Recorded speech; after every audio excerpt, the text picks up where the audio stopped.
G'day everyone, hope you're all well. This is the Nano iPod modelling tutorial. In this tutorial we're going to get modelling our Nano Chromatic iPod, and by now you should be able to model something that looks really realistic. You should be able to model it so that the sizes are accurate, and you should be able to make it so that it looks good when you actually do your renders using Flamingo. So, without further ado, let's get into this. Before we start, tonight's show is, or today's show for you guys, is brought to you by a couple of sponsors. I'm actually eating while I'm doing this a packet of Party Mix lollies. They're 99% fat-free for that, so that's okay. Apparently it's chewy jelly treats packed with glucose, so all is good. Oh, by the way, most importantly, it's Australian made, so if you hear me munching away on a couple of red snakes or whatever, don't worry about it, that's just me. You're more than welcome to go out and buy your own packet of Party Mix. Alright, so what do we want to do first of all? Well, the first thing that I'm going to get you to do is to look at the iPod Nano 4G Dimensions PDF, which I have provided for you in the Everyone drive, so I'll tell you exactly where that is. Alternatively, you could get it off the web, but I've dropped it in the Everyone drive for you. So let me just show you what I'm talking about. Alright, now, those lovely, nice folks at Apple have actually produced what's called an orthographic drawing. That's this thing here. An orthographic drawing basically has some different views on there. So I can see there is a front view, if you like. There's a top view up here, there's a right view, there's a left view, and there's a bottom view. Now all of this is what we would consider to be 2D, two-dimensional. It's just a flat drawing.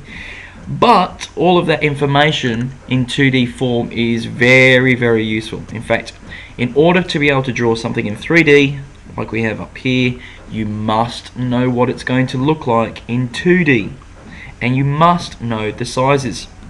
Now, you're probably saying, well, hold on, Mr. Wilson, how come you've managed to get hold of what looks like to be a secret set of plans for the iPod Nano? Well, this is the reason why.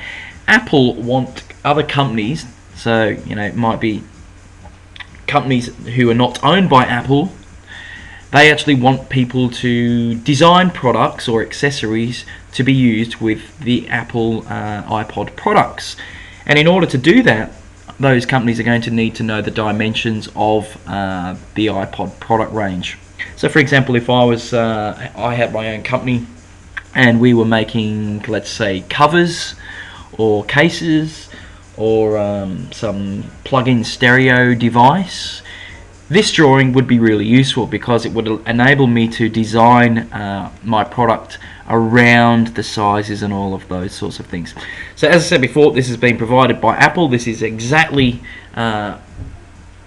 what they use at Apple in order to design and produce their product. One thing you'll notice, and I'll just zoom in a little bit more, you'll notice that the sizes here, in fact, they seem like funny sizes. 24.3, 39.8, 90.7. Nothing's 28.5. Okay, I can live with that, but they all seem to be funny sizes. They're not rounded up or rounded down. Well, in this case, that's just the way it is. We don't always have whole numbers to work with. So, by the way, another side note to this, you will notice that it says 6.2, 19.3. Are they in centimeters? Are they in millimeters? Well, let me tell you this, drawings are always in millimeters. Most of the time. You should assume so.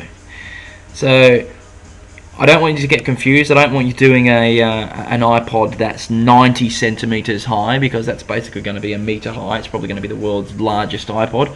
Probably fit a lot on it, but we're not actually doing that. 90 millimeters, 90.7 millimeters to be exact.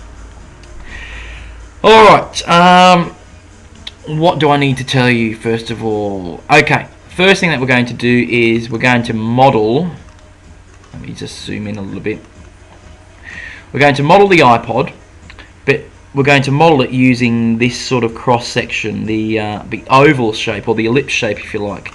Now, We know that the iPod Nano is 38.7 millimeters wide, so you can see the dimension from the outer extents of this edge to the outer extents of this edge is 38.7. So if you think of an ellipse has two axes. One's a major axis that goes along the length, if you like, and one's the minor axis which goes along its width. So for this, our major axis is going to be 38.7, and our minor axis, well, here we've got 6.2, so we'll set that to half of that. We'll go 3.1. So remember, 38.7 and 3.1. So let's get back into Rhino. 38.7 and 3.1. 38.7 and 3.1. Okay, front view. What I'm going to do here is I'm going to go ellipse, and I'm going to come out to this one here, the second one along, and it's asking me if it's the start of the first axis, and I'm going to start here, 38.7. Type it in, 38.7. Okay, so let me just pan across here to, whoa, no, Mr. Wilson. Let me just do that again for you guys, because that all got a little bit messy. 38.7, second one across, ellipse, start there, type in 38.7. Okay, so you can see there, it's not actually allowing me to go any longer than 38.7, so I'm going to drop that there, and then I'm going to type in 3.1 and hit enter. And now I've got this. Now basically, to confirm that in, you just want to click anywhere in the grey. So that's what I'm going to do, click somewhere in the grey. Done. Now, you're probably all aware that so far we've been modelling using this green line as our sort of line of symmetry, if you like. And at the moment, you can see I've actually drawn this to one side. So I want to bring this back over so that the centre of this ellipse is actually based at the intersection of the green and the red line there. So this is what I'm going to do. I've got O snap turned on, so I've got end, near, point, mid, center, all those options down the bottom.